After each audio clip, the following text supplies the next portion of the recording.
I'm calling upon everyone, all the viewers right now, to call their senators and assemblymen. They feel that their houses of worship have made a contribution to the community and they should be given equal access. That's what we're asking, freedom of access. New York City Councilman Fernando Cabrera wants to protect some 60 churches and faith-based groups of all denominations around the city, now holding their weekly services in New York City public schools. This after the Bronx Household of Faith, a church that meets at PS 15 in the Highbridge section, lost a 16-year battle with the Department of Education that wants to preserve the right to prevent these groups from meeting in city schools. New York City stands alone of the major school systems in the country that has a policy barring worship services by private groups during non-school hours. To protect these churches, Councilman Cabrera introduced Resolution 1155 in the New York City Council. If passed, it would prevent the Department of Education from exercising their new powers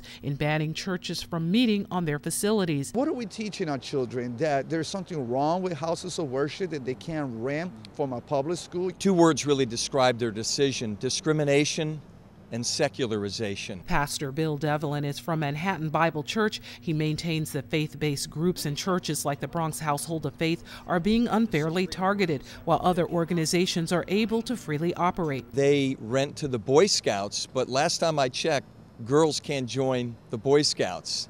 So yet they're renting to Boy Scouts to use the facility. The Bronx Household of Faith has held services at PS 15 since 2002 after a federal district court issued an injunction prohibiting the Department of Education from keeping them and other churches out of city schools. The city tried several times to have that decision overturned but lost until last year, and now churches have to leave by mid-February. We're outraged. We believe that this is an infringement upon religious liberty and the freedom of expression, the First Amendment. And I'm just standing with my brothers and sisters who are going to be homeless. The city in the past has called the presence of churches operating in schools unconstitutional. And during the meeting, Lawrence says another issue was raised. They have had complaints from parents who say their children are confused when they walk by on a Sunday morning and see a church or some other religious group meeting in their public school. Meanwhile, I spoke to several parents and a teacher here at PS 15 who say they had no idea a service met here every Sunday. Bishop Fernando Rodriguez from the Latin African American Chaplains Association says the churches are what have contributed to strong communities. He says he's discouraged by what he sees. The mayor, the 31st, he has an interfaith breakfast.